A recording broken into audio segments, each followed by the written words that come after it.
Assalamualaikum warahmatullahi wabarakatuh. Sebelumnya saya ucapkan terima kasih kepada Bapak Fatria selaku dosen pembimbing mata kuliah anatomi kami. Saya Alivia sebagai moderator akan membimbing berjalannya presentasi pada kelompok 3 yang beranggotakan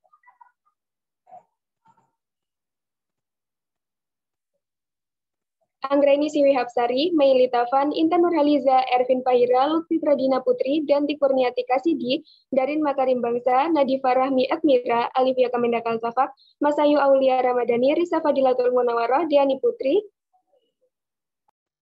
Anissa Dwi Rizky, Raisa Ameliandini, Fadilah Nur Arafa, Jasmine Rayana, Tasya Ardelia, Farah Mustika, Febi Ananta, Tina Elvania, Amelia Putri, Hairun Nurizati, dan Dede Apriliani. Adapun presentasi kali ini membahas tentang salah satu gangguan pada sistem kardiovaskular, yaitu gagal jantung, yang akan disampaikan oleh teman-teman. Kepada teman-teman, saya persilakan. Oke, sebelum kita mengupas lebih lanjut tentang gagal jantung, kita mengenal terlebih dahulu apa itu gagal jantung. Gagal jantung atau heart failure adalah suatu kondisi di mana pompa jantung melemah sehingga tidak mampu mengalirkan darah yang cukup ke seluruh tubuh. Kondisi ini juga dikenal dengan istilah gagal jantung kongestif. Gagal jantung menjadi salah satu komplikasi yang berbahaya dan perlu diwaspadai. Baiklah, selanjutnya saya akan menjelaskan tentang gejala gagal jantung. Sesak nafas, terutama saat melakukan aktivitas fisik atau saat berbaring. Bengkak-bengkak di tubuh, misalnya di pergelangan kaki. Jantung berdebar cepat, cepat lelah, terutama setelah berolahraga atau melakukan aktivitas fisik tertentu.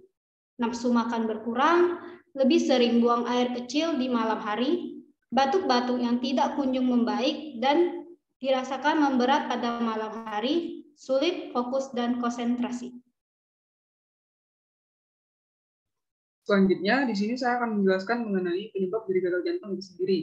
Untuk penyebabnya itu yang pertama ada disfungsi miokard. Disfungsi miokard itu merupakan ketidakmampuan otot jantung untuk berkontraksi dengan sempurna, sehingga mengakibatkan stroke volume dan curah jantung atau cardiac output menurun. Yang kedua adalah beban tekanan yang berlebih, mengakibatkan jantung sulit untuk memompa darah ke seluruh tubuh. Yang ketiga adalah beban ditilik yang berlebihan. Yang keempat, peningkatan kebutuhan metabolisme seperti lemak, protein, kalori, dan lain-lain. Yang kelima adalah beban volume yang berlebihan.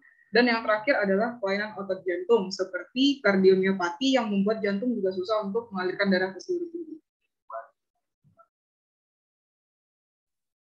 Setelah itu, saya akan menjelaskan mengenai pencegahan dari penyakit gagal jantung. Yang pertama adalah menjaga berat badan ideal.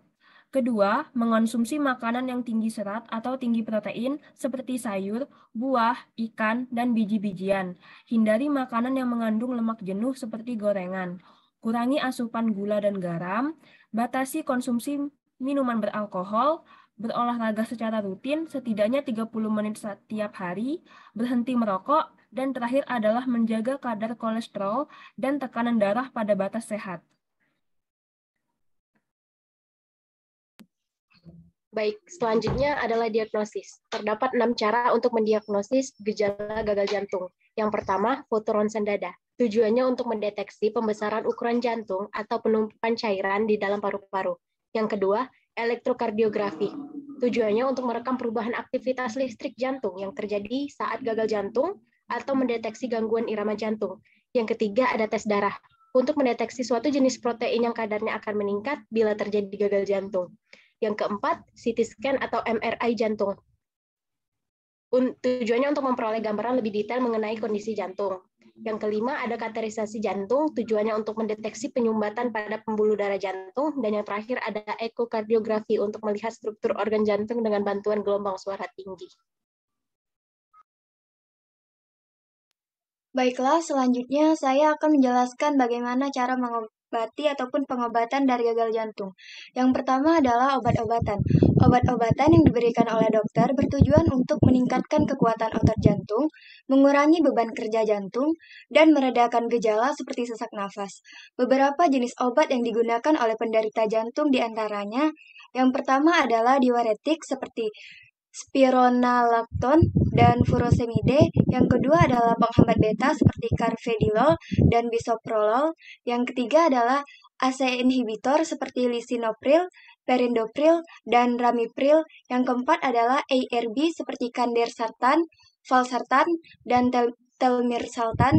Yang kelima adalah digoxin, dan yang terakhir adalah ivabradin. Next.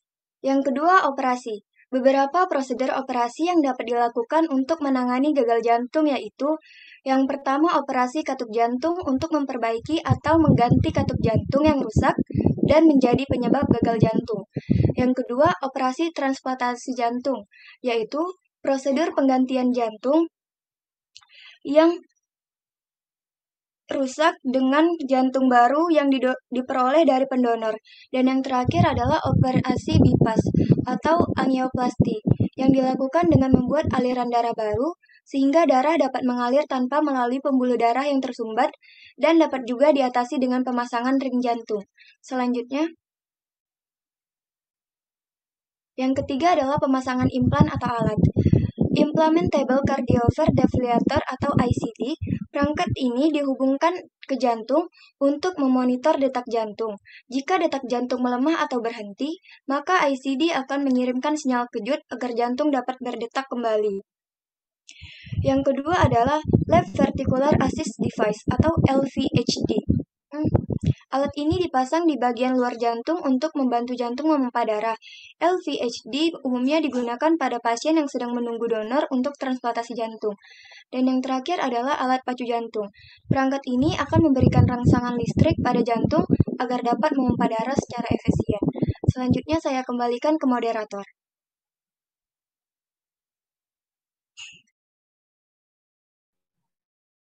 Ucapkan terima kasih kepada teman-teman yang telah menyampaikan materi. Saya selaku moderator memohon maaf apabila terdapat kesalahan dan saya akhiri wassalamualaikum warahmatullahi wabarakatuh.